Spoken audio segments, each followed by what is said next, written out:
할렐루야. 방송실에서는요, 그 찬양을 넘길 때에 한마디만 늦어지면 벌써 성도들의 이 찬양이 틀려져 버려요. 그러니까 방송실에서는 뭐 이까지 좀 하고 생각하는데 미치는 영향은 엄청 크거든요.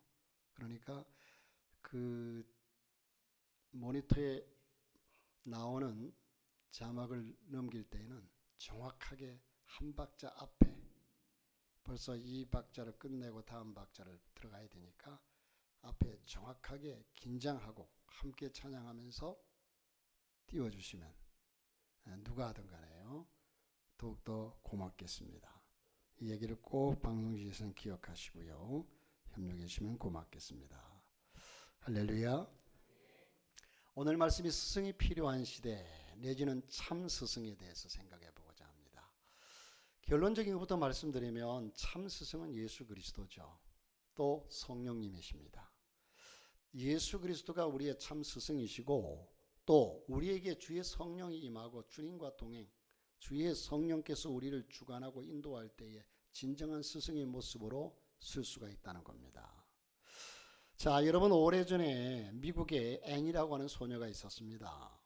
그 엄마는 죽었고 아빠는 난폭한 이젠 알코올 중독자였습니다. 이 앤은 미국 보스턴 보호소에 함께 있던 동생마저 죽자 큰 충격을 받아서 앞을 보지 못하는 실명까지 합니다. 수시로 자살 시도를 하고요, 괴성을 지르고 참 소망이 전혀 없었어요. 결국 회복 불능 판정을 받고 지하 정신병동 독방에 갇혔습니다. 모두가 이 앤을 포기했습니다. 소망이 없어요. 그런데 어떤 노 간호사 한 분이 내가 저 아이를 돌보겠습니다 하고 자청에 나섰습니다. 이분이 누구냐면 로라라고 하는 분인데, 이 로라는 6개월 동안 날마다 초콜릿과 과자를 들고 가서 책을 읽어주고 그 앤을 위해서 기도해 줬지만 이 앤의 반응은 아주 냉담합니다. 쳐다도 보지 않아요. 과자를 줘도 전혀 반응이 없어요. 그러던 어느 날 이 로라는요, 앤 앞에 놓아둔 접시에서 초콜릿 하나가 없어진 것을 발견하게 됩니다. 자, 이 로라의 한결같은 사랑에 앤이 조금씩 반응하기 시작했어요. 그리고 2년 만에 이젠 그가 좋아져서 정상 판정을 받습니다. 그래서 파킨스 시각장애 학교에 입학했습니다. 설교할 때는요, 여기만 쳐다보시고, 설교할 때는 담임 목사밖에는 말할 수 없어요. 주목하시고 보시면 좋겠습니다. 우리 교회가 길어가지고요, 뒤에 사람은 잘 안 보여도 말소리는 카톡 소리도 들리고 다 들려요. 그러니까 여러분들이 예배 때는 담임 목사 얘기만 청정하시면 복이 될 줄로 믿습니다. 자, 이 로라는요, 한결같은 사랑에 앤이 조금씩 반응하기 시작한 것을 보고 소망을 갖고 그를 회복시켰는데 2년 만에 정상 판정을 받았죠. 자, 한 신문사의 도움으로 그의 앞을 보지 못하는 눈을 개안 수술까지 해서 보게 만들었어요. 이렇게 변화된 앤은요, 새롭게 된 앤은 어느 날 보지 못하고 듣지 못하고 말하지 못하는 아이를 돌볼 사람을 구한다라는 신문 광고를 보게 됩니다. 자, 모두 불가능하다고 했지만 자신이 받은 사랑을 그 아이에게 이젠 누군지 모르지만 돌려주기로 작정하고 자기가 또한 이젠 회복되었으니 그 사람의 교사로 나섰습니다. 자, 교사로 나섰는데 이 회복된 앤이라고 하는 교사가 누군지 아십니까? 그녀가 바로 20세기의 기적 헬런 켈러의 스승인 앤 설리번입니다. 여러분, 우리는 모두 마음의 한 구석에 영원히 지울 수 없는 분들이 있습니다. 한평생 숱한 사람의 만남이 있고 많은 지인들이 있습니다. 일평생 살아가면서 인연으로 얽혀진 사람들이 있지만 우리들 마음속에 자리 잡고 있는 분은 우리를 가르쳤던 선생님들입니다. 여러분, 오늘은 우리 교회가 오늘이 이젠 성령 강림절이자 또 스승의 주일인데, 사실 우리가 서론에 말씀드린 것처럼 진정한 스승은 예수 그리스도와 성령님이십니다. 성령님께서 우리를 주관하실 때 진정한 스승으로서의 본을 보이게 되죠. 자, 오늘은 우리 교회가 스승의 주일로 예배드리는데, 스승의 역할을 하는 목회자나 교사들에게 선물 드리고 여러분이 고기 사주고 이렇게 하라, 좋지요, 그렇게 하면. 그러나 그런 것이 아니라 목회자나 교사의 사명과 그 이치와 그 역할이 얼마나 소중한 것인가를 우리는 일깨우면서 그들의 수고와 어려움을 성도 여러분들이 함께 이해하시고 기도로서, 그리고 제자들과 자녀들의 영적, 정서적, 사역적인 각 부분에 있어서 협력할 수 있는 부분을 찾아서 함께 기도하고 함께 적극적으로 도와가면서 함께 협력하자는 의미에서 이 스승의 주일을 정하고 함께 예배하면서 이 말씀을 생각해 보고자 합니다. 첫째는 여러분, 먼저 영적 지도자의 중요성을 말씀드리려고 합니다. 사람은 세상에 출생해서 죽을 때까지 언제나 배우면서 가르칩니다. 여러분, 배운다고 하니까 학교에 가가지고 뭐 구구단을 외워서 배우고 이런 학교에서 배우는 배움이 사실 어떻게 보면요, 한편으로, 절대적은 아니지만 한편으로 우리가 중고등학교 다니면서 배웠던 여러 가지 수학의 법칙들, 인수분해 해가면서 여러 가지 이제 법칙들이 살아가면서는 별 쓸모없는 것들이에요. 우리가 살아가면서 배우는 모든 경험과 모든 것들이 인생에서 참으로 중요한데요. 그래서 우리는 언제나 사람은 세상에 출생해서 죽을 때까지 배우면서 가르치면서 삽니다. 어르신들도 배워야 할 것이 있고 아이들도 가르칠 것이 있고, 여러분, 배우려 하지 않는 사람은 짐승이기를 자처하는 것이라고 했습니다. 여러분, 가르치기를 거부하는 사람은 자기밖에 모르는 정신질환자라고 했습니다. 어떤 분이 그런 얘기를 했어요. 원하든 원치 않든 우리 인간은 학생 아니면 선생의 삶을 살아야 합니다. 내가 지금 다른 사람에게 어떤 영향력을 미치고 있느냐, 이게 가르치는 거죠. 일평생 학생의 심정으로 살며 한평생 스승의 정신으로 후배 인생들을 대하며 살아야 한다는 겁니다. 이것이 성경 말씀이 주는 삶의 철학이고 목자로서의 좌우명이라고 말할 수가 있습니다. 자, 여러분, 우리가 사람이라면, 여러분, 우리가 한 인간으로 이 땅에 태어나면 첫 번째 신분이 자녀입니다. 어떤 가정의 자녀로 시작해서 자라나면서 학생, 또는 어떤 사람의 친구, 또 더 자라서 결혼해서 남편이나 아내, 신분이 점점 바뀌죠. 그 다음에 부모의 단계에 이릅니다. 나중에는 할머니나 할아버지로서의 신분을 가지고 세상을 떠나게 돼요. 자, 이것이 보통 인생입니다. 그러나 진리를 깨달은 모든 그리스도인은 일평생 하나님과 주 예수 그리스도의 백성이고 하나님의 자녀로 살아갑니다. 여기서 자녀나 학생은 부모와 선생님에게 배우는 입장입니다. 언제나 자녀는 부모에게 배우고 학생은 선생님에게 배웁니다. 자, 그렇지만 부모와 학교의 선생님이 배우는 것이 이것에는 영원한 진리가 없고 영원한 구원이 없고 하나님과 사는 진리, 영성을 포함한 전인적인 인간, 이런 모습의 양육의 진리가 그 속에는 없어요. 다시 말해서 영적인 것은 없다는 거죠. 이젠 우리는 영적인 것은 교회에서 배워야 되죠. 그러므로 주님은 영적 지도자를 교회를 통해서 세우신 겁니다. 영적 지도자를 통해서 구원받은 성도들이 아름답게 신앙의 성장을 가져올 수가 있다는 겁니다. 그리고 위대하고 놀라운 꿈을 가질 수도 있고요. 여러분, 신앙의 지도자라는 것은 사람들에게, 특히 자녀와 학생들에게 꿈과 환상을 주는 자고, 복음을 통해서 구원의 확신과 행복하게 사는 삶이 무엇인가를 터득시켜주는 자고요. 또 본을 보이는 자고 모든 진리를 가르치는 자이며, 또 사랑으로 그 제자 내지는 양을 돌보는 자가 바로 신앙의 리더자요, 신앙의 지도자라는 겁니다. 그러므로 여러분, 교회 안의 모든 지도자는 이 범주에 다 속합니다. 이젠 구역장까지 교사, 또한 어느 기관의 회장, 각 모든 리더자는 다 이 범주에 속하죠. 이제 목사와 교사들의 중요성이 어디에 있는지를 우리는 알아야 하는데, 교사의 위대함과 그 중요성을 우리는 어느 한 얘기 속에서 발견할 수 있는데, 자, 한 소년이 이젠 아버지가 농부에서 농사 일을 열심히 배우면서 농부가 되기로 작정을 합니다.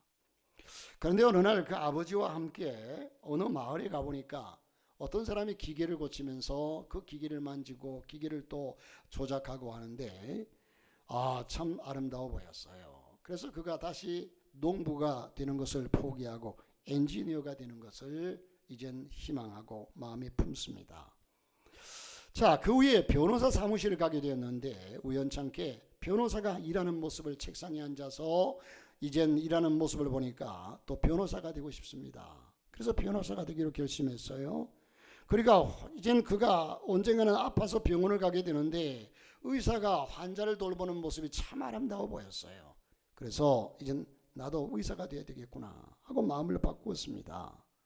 그 다음에 주일에 이어서 교회에 와가지고 목사님 설교하는 거 보니까 참 아름답고 신선하고 진리를 외치는 말씀이 좋았어요. 그래서 이제 목사가 되어야 되겠구나. 자, 이런 생각, 사실 어릴 적에는 꿈이 많이 바뀌죠. 그런데 이 아이에게 이런 여러 가지 생각이 그를 사로잡았습니다. 그는 하나님께 무릎을 꿇었습니다. 그리고 기도하면서 하나님의 인도하심을 구했습니다. 내가 이 모든 것을 다 하고 싶은데, 그러나 다 할 수 없는 것이 저 혼자 어떻게 합니까?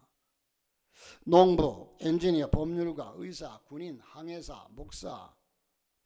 자, 이들 중 나는 무엇을 위해 태어났습니까? 내가 무엇하기를 원하십니까? 하고 그가 기도를 하니 그 마음속에 들려오는 세미한 음성이, 왜 너는 그 모두가 되어보지 않겠느냐? 그 모두가 되어보지 않겠느냐? 그 소년은 아니 어찌 그리 될 수가 있습니까? 그 많은 직업들을 저 혼자서 어떻게 해줄 수가 있겠습니까? 그러자 또한 그 마음속에 느껴지는 대답이, 그들의 교사가 되면 되지 않겠느냐? 그들의 교사가 되면 되지 않겠느냐? 그러면 어떤 아이는 책을 쓰게 될 것이고, 너가 가르친 아이가 어떤 아이는 좋은 노래를 부르게 될 것이고, 어떤 아이는 잘하면서 수술을 잘하는 의사가 될 것이고, 어떤 아이는 설교를 잘하게 될 것이고, 그러면 너는 그 모든 것 중에 가장 훌륭한 일을 하게 되는 것이 아니겠느냐? 여러분, 그렇습니다. 그 모든 사람들이 나의 영향력으로 말미암아 의사가 될 수도 있고 강도가 될 수도 있고요. 자, 그들은 내가 그들의 교사가 되어 주기를 바라고 있다. 그렇습니다. 이것이 교사나 목자의 중요성을 설명하는 말입니다. 여러분, 교육이라는 것이 선생님에 대한 고마움과 존경심이 없이는 이루어지지 않습니다. 여기에 우리 어린아이들을 지도하는 엄마 아빠들이요, 잘 새겨 들으십시오. 참 요즘 세상이 학교에서 뭐 조금만 잘못하면요, 선생님이 잘못하면 금방 전하고. 여러분, 요즘은 또 좀 바뀌었죠. 그 선생님들이 희생하고, 희생이라기보다도 어떻게 참 해야 되지 말아야 될 자살하고 이러니까 좀 또 뭔가 분위기가 바뀌어요. 이전만 하더라도 그저 그냥 경찰차, 아이들이 선생님이 조금 야단치면 경찰에 전화해서 경찰차가 학교를 들어다니고, 어쩌다가 이런 세상이 되었나 몰라요. 부모가 아이가 조금 잘못해가지고 얘기하면 금방 선생님한테 전화해가지고, 여러분, 세상이 이런 세상 돼가지고 어떻게 그 아이들을 가르칩니까? 자, 여러분 보세요. 여기 앉아있는 여러분들이 진상만이라는 목사, 여기 서 있는 목사에게, 아이고 저 목사가 베들레헴에서 무슨 선한 것이 나겠느냐, 진상만 목사에게서 그렇게 귀한 설교가 나오겠어, 저 사람 내가 너무 잘 알아, 이런 이미지를 가지고 이런 생각을 가지고 앉아있으면 제가 하는 얘기가 무슨 은혜가 되겠어요? 전혀 은혜가 될 리가 없죠. 여러분들이 학교에서 선생님들에게, 여러분 스스로도 그렇고 자녀들이 선생님에 대해서 얘기하면 누구를 야단쳐야 되겠어요? 그 선생님 그래서는 안 되지, 내가 전화할게, 이래가지고 이 아이가 무슨 존경심과 경외심을 가지고 그 선생님에게, 그 선생님의 말씀이 들어오겠습니까? 아무 의미가 없어요. 이걸 모르는 부모들은 그저 이기심에 사로잡혀서 참 세상이 아주 희한하게 돼버렸어요. 이런 세상에서 우리 그리스도인들까지도 정신 차리지 못하고 참 세상이요. 우리 여기 선교사님이 계시는데 선교사님이 외국에 오래 계시다가 한국에 들어오면 한국을 아주 깜짝깜짝 놀란대요. 정말 세상이 우리는 여기에 살다 보니까 그러려니 하고 사는데 너무너무 많이 변했다는 거죠. 변한 것도 아주 잘못되게 변한다는 거예요. 자, 여러분 오늘 이 세대를 우리는 바라보면서 선생님에 대한 고마움과 존경심이 없이는 이루어지지 않습니다. 교육이 이루어질 수가 없어요. 교육은 돈으로 이루어지는 것도 시설이나 교육 또한 발달한 기계들 이런 현대화로 이루어지는 것이 아니고 선생님에 대한 존경과 고마움이 없이는 교육은 죽는 겁니다. 선생님에 대한 참된 존경과 고마움이 있을 때 비로소 교육은 시작이 되고 이루어지는 겁니다. 여러분 스승의 날에 꽃 한 송이 건너 지금은 이젠 조금 또 여러분 법으로 아직 제정해 버렸잖아요.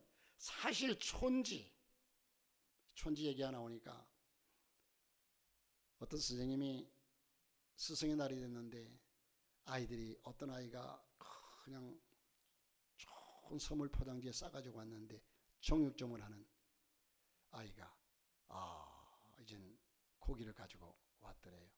선물을 받았어요. 부모가 또 옷가게를 하는 집에서는 옷을 가지고 왔고 근데 어떤 아이가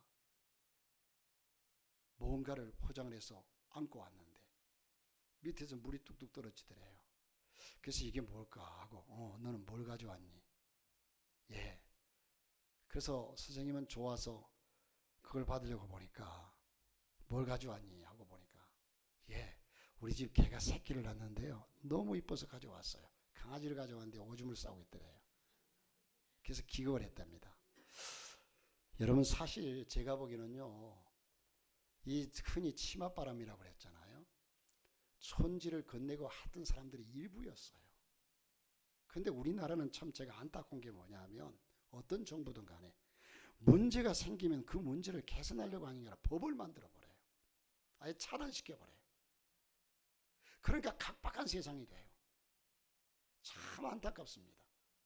이게 일부가 그러면 일부를 개선시켜서 이것을 고치려고 그들에게 더 벌을 가해서 이들을 고치려고 하지 않고 아예 그 원천적으로 그걸 못하게 만들어버려요. 그러니까 여러분 사실 이젠 또 한편으로는 정치인들이 이 선거 때도 옛날에는 이제 잘 됐다는 건 아니에요. 문제도 많죠. 고무신도 돌리고 막걸리도 돌리고 이러면서 했단 말이에요. 이게 좋은 건 아닌데 그러나 지금 3만 원 이상은 쓸 수 없잖아요. 그러니까 사실은 정치인들이 자기 그 지역구에 이젠 사랑하는 가정에 애환을 당하면 가서 인사도 하고 해야죠. 그런데 이젠 이것도 전혀 못하게 만들어놨죠. 그것들이 장단점은 있습니다. 분명히 장단점은 제가 드리는 말씀은 너무 지나치게 모든 것을 법제화해가지고 하다 보니까 인정이 사라졌다는 거죠. 선생님에게도 촌지를 못 주도록 만들었죠. 그 일부의 사람들을 벌을 주고 잘못된 것을 가르치려고 해야 되는데 조그만 선물도 하나 이런 세상이 다시 말해 제가 드리고 싶은 말씀은 여러분 문제가 많지만 그러나 여기에 진정한 선생님에 대한 존경심과 경외심이 없게 만들어버렸다는 거예요. 이런 세상이 되었다는 것을 저는 지금 여러분에게 지적하고 있습니다. 현 시대를요. 자, 여러분 세계에서 제일 우수한 민족이 바로 유대민족 아닙니까? 노벨상 수상자 22% 480명 중에 93명이 유대인이었어요. 우리나라는 여러분 지금까지 노벨상을 받은 분이 딱 한 분이죠. 김대중 대통령. 노벨 평화상.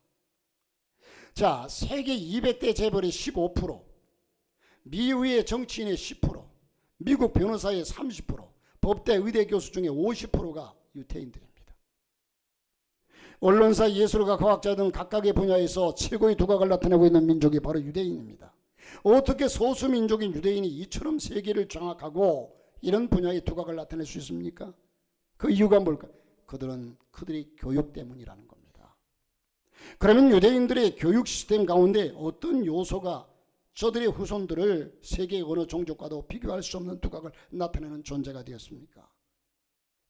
저들은 철저한 하나님 말씀의 기준을 두었습니다. 또한 선생님의 말씀 한마디의 말씀이 그대로 받아들여지고 그 말씀에 따라 모든 것이 결정되는 겁니다. 이것이 유대인을 각 분야에서 세계 최고의 두각을 나타내는 이러한 사람으로, 이런 파워로 나타나고 있다는 겁니다. 교육은 가장 소중하게 생각하고 교육의 주체인 선생님을 가장 존경하는 민족, 그런 사회 풍토가 유대인을 가장 강력한 민족으로, 그래서 나라는 국가는 망하여도 민족은 망하지 않는다. 다방면에 걸쳐 세계 최고의 두각을 나타내는 민족으로 키운 원동력이 바로 여기에 있습니다. 교육에 있습니다. 여러분들이 아이들을 낳고서 키우려고 하는 입장에서 유대인의 천재교육 내지는 탈무드 한 번이라도 그 책갈피라도 보지 않은 사람이 없을 거예요. 유대인들은 교육을 가장 귀하게 여기는 족속들입니다. 그리고 교육의 주체인 랍비를 대단히 존경했습니다. 랍비라는 말은 위대하신 분 또는 존경하는 사람, 선생이라는 뜻이죠. 유대 사회에서 가장 존경받는 사람들은 정치가, 재력가, 사업가, 군인, 관료 아닙니다. 랍비들, 즉 선생님들이 최고로 존경받는 존재였습니다. 이 랍비들의 가르침을 묶은 책이 바로 탈무드 아닙니까? 탈무드가 유대 사회에서 가지는 권위는 어느 정도인가 하면 성경에 버금갈 정도의 권위를 가지고 있습니다. 유대인들의 교육은 여기에서 이루어지고 있습니다. 아이들이 선생님을 존경하면서 자라도록 만들어진 사회적 분위기, 사회적 전통을 가지고 있었고, 사회는 선생님이 가장 성스러운 권위를 부여했던 공동체가 유대인 공동체입니다. 유대인 사회입니다. 이것이 바로 유대인들을 유대인답게 만들고 이 교육의 파워, 힘이었다는 겁니다. 그런데 우리의 현실은 어떻습니까? 우리의 현실은 지금 선생님들은 모두 죄인으로 때를 따라서 너무 혹독하게, 유치원부터 엄마가 아이를 사실 집에 있으면서도 어린이집에 갖다 맡겨요. 왜? 힘드니까, 귀찮으니까. 그런데 그 아이에게 조금만이라도 뭐가 잘못하면 뭐 CCTV를 틀어라 어쩌라 하면서 야단법석이에요. 여러분, 이런 면이 분명히 잘못된 부분은 잡아야죠. 선생님들이 너무 아이를 그렇게 폭행하는 예들이 있죠, 당연히. 그러나 그것들은 분명히 잘못된 것은 잡아야 되죠. 예, 바로 잡아야 되겠죠.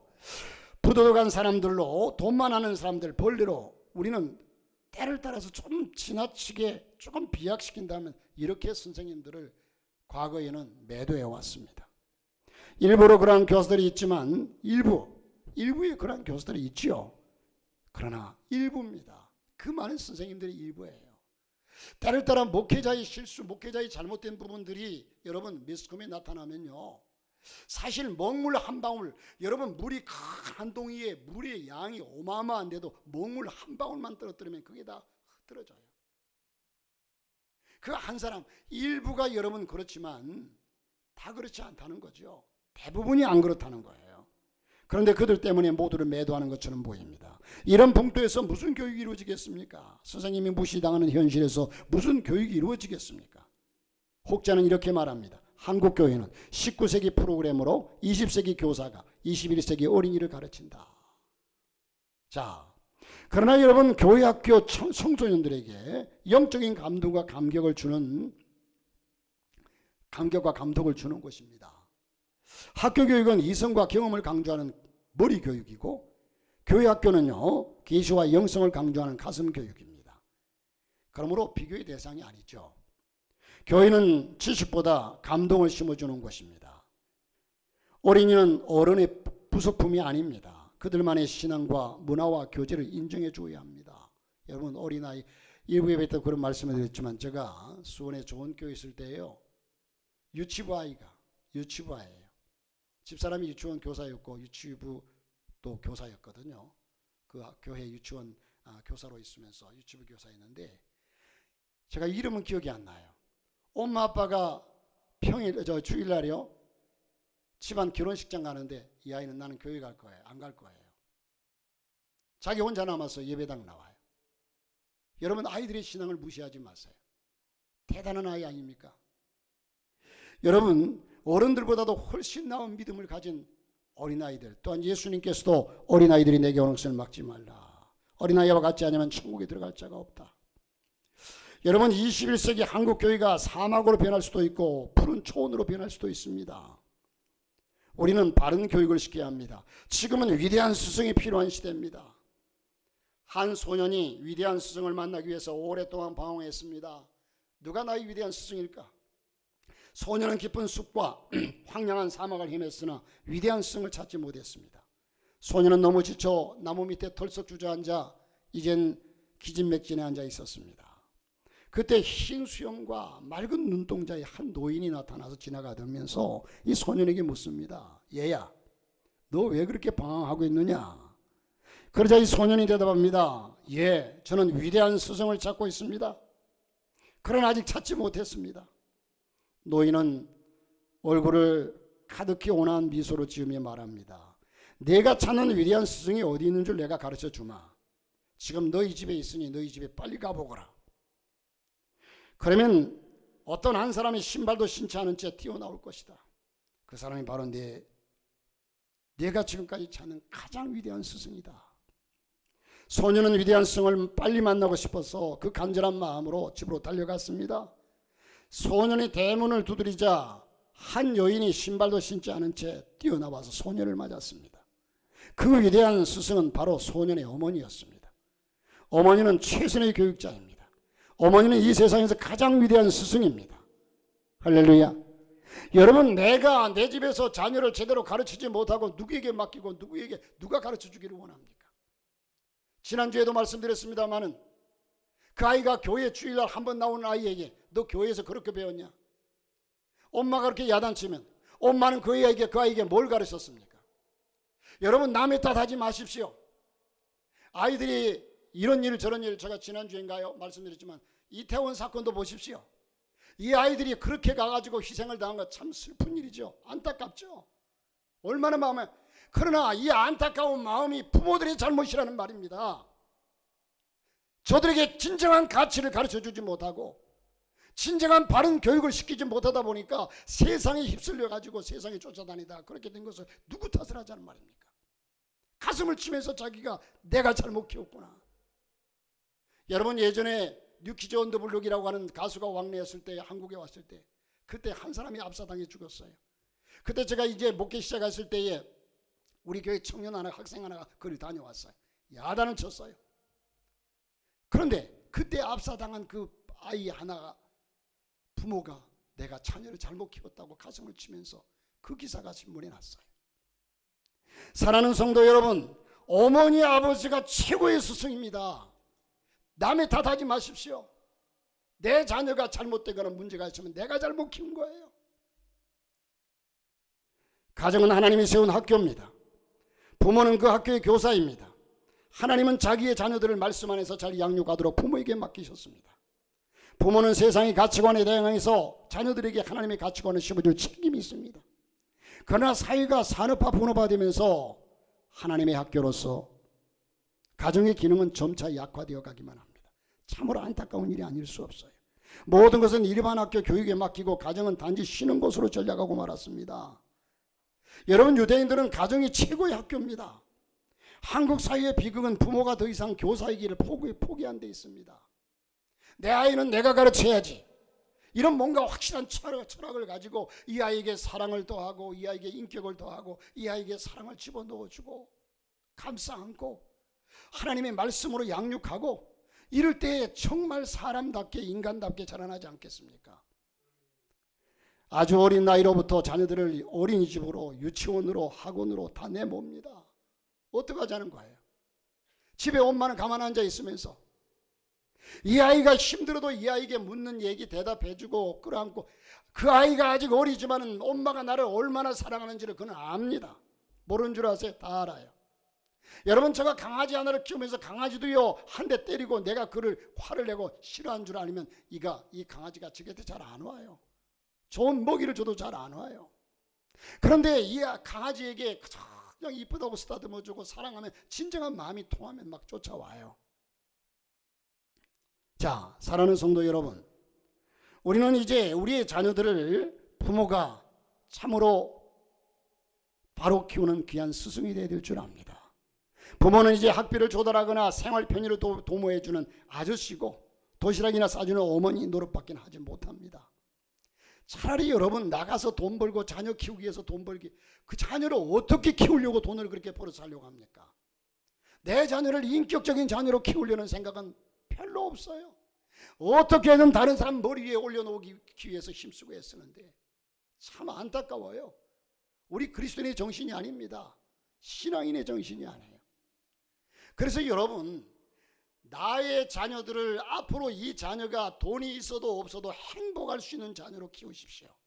행복해 할 수 있는 자녀로. 나중 돈 없으면 고통스러워서 그냥 운명을 달리하고 이런 자녀로 키우지 말라는 거예요. 돈이 없어도 행복해 할 수 있는 자녀로, 넉넉한 자녀로, 이런 자녀로 키우라는 거예요. 인격이 그렇게 형성돼야 되는 겁니다. 여러분, 인격 형성은요, 가정에서 되는 거예요. 가정에서. 자, 칼릴 지브란이라고 하는 분은요, 부모는 활이요 자녀는 화살이니 하나님께서 궁수가 되어서 목표지점을 향해서 멀리 당길 때 그 화살은 관역을 향해서 날아간다.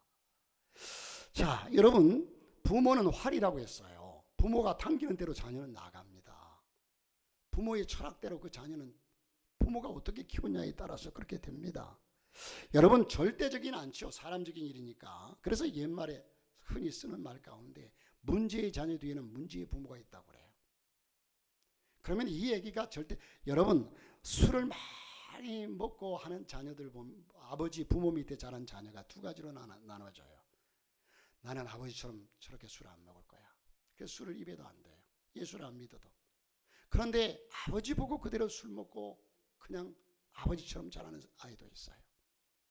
그러니까 절대적이라고 얘기할 수는 없지만 어쨌든 우리는 하나님의 자녀로 키워야 될 줄로 믿습니다. 하나님이 맡기신 이 사명을 학교의 선생님이나 학원에 넘겨주는 절대로 그래서는 안 됩니다. 모든 족속으로 제자를 삼으라. 예수님의 말씀입니다. 무엇보다도 가정에서 이루어져야 합니다. 자기 자식을 제자로 삼아 주님께서 분부하신 모든 것을 가르쳐 지키게 해야 합니다. 하나님이 세운 학교인 가정은 무엇보다도 자녀에게 꿈과 희망을 심어주는 곳이 되어야 합니다. 부모들은 자녀들의 길을 살려줘야 하고, 다시 말해서 길을 살려주려니까 글쎄요, 이게 실화인지 지어낸 얘기인지 모르지만 강남에서 어떤 아이를 데리고, 어린 유치부 아이를 데리고 엄마가 빵집에 갔습니다. 근데 빵집에서 이젠 그 케이크를 이제 구워가지고 밖에 내놨어요. 밖에 식으라고 내놨는데 이 아이가 가가지고 그 케이크에 손가락으로 꾹꾹 찌르더래요. 그러니까 그 주인이 깜짝 놀라서 뭐 하는 짓이냐고 야단치니까 엄마가 뭐란 줄 아세요? 왜 애를 기를 죽이냐고. 그까짓 거 얼마 된다고, 내가 갚아주면 되지 않겠냐고. 이렇게, 이게 길을 살리는 게 아니죠. 그게 길을 살리는 것이 아니라 긍정적인 마인드를 갖게 하라는 겁니다. 긍정적인. 아이에게 언제나 긍정적인 말과 꾸중보다는 긍정적이고 칭찬하는 말을 아끼지 말라. 잘못했을 때는 여러분 언제나 회초리를 들어야 되겠죠. 어렸을 적 부모의 말 한마디는 그 사람의 운명을 바꿔 놓습니다. 아무리 부족해도 너는 앞으로 위대한 사람이 될 거야 말해줘야 합니다. 자신이 하나님의 역사를 창조하고 있는 위대한 존재라는 신성한 자존심을 심어줘야 합니다. 그럴 때 긍정적인 가치관으로 인격이 형성되는 것을 우리는 지켜볼 수가 있습니다. 하나님이 세운 가정이라는 학교의 중요성을 다시금 깨닫는 그리스도의 가정들이 되기를 주님의 이름으로 축복합니다. 우리는 본디부터 스승을 부모만큼 공경하는 것을 도리로 여겨왔습니다. 지금 우리 주위에는 참 스승, 참 교육을 외치는 소리가 매우 높습니다. 자, 오늘처럼 혼탁한 시대는 참 스승이 필요한 시대입니다.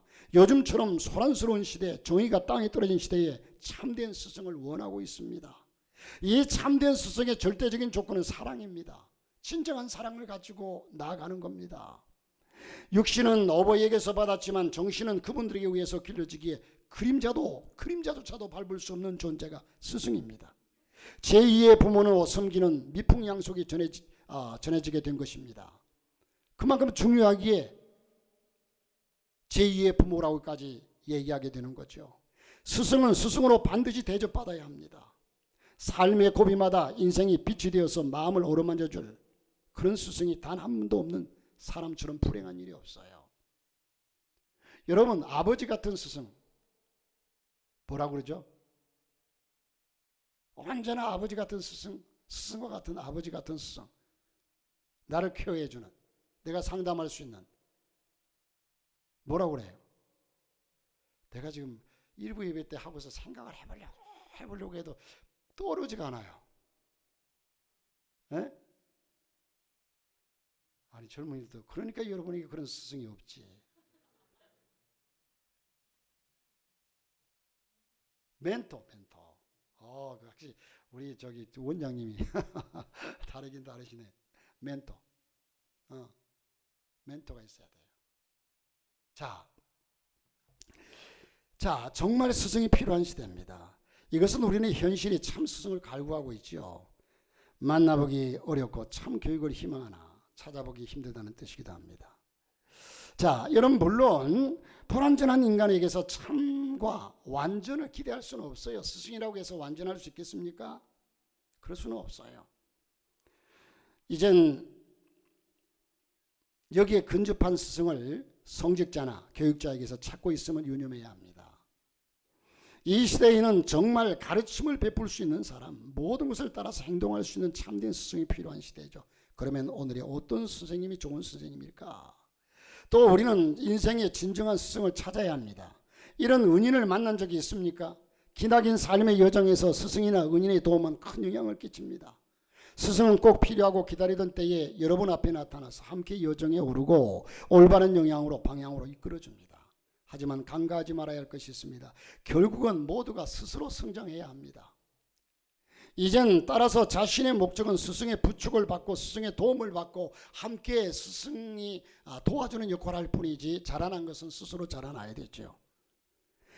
여러분, 저기 밖에 그 시에서 도로변에 심은 이팝나무인가요? 나무가 있어요.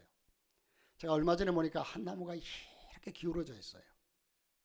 기울어져 있어서 바람에 쓰러져 기울어져 있어서 제가 먼저 가서 그것을 그냥 지지대를 세워서 꽉 묶었더니 그래도 좀 뺐다간 것 같아요. 그래서 다음날 가가지고 또 그것을 비가 오는데도 그냥 비 올 때 오래 잡아주는 게 좋겠다 싶어서 그냥 바로 세우고 밑에 흙을 더 채워주고 그래서 바로 딱 잡아놨거든요. 모르긴 해도 저대로 1년만 가면 저 나무는 곱게 자랄 거예요.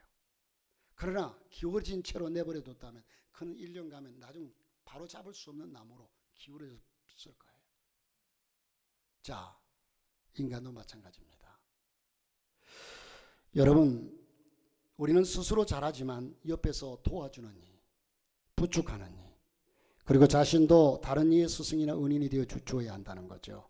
그러므로 오늘 말씀에서는요, 나는 영원히 배우는 학생이고 영원한 가르치는 스승이다.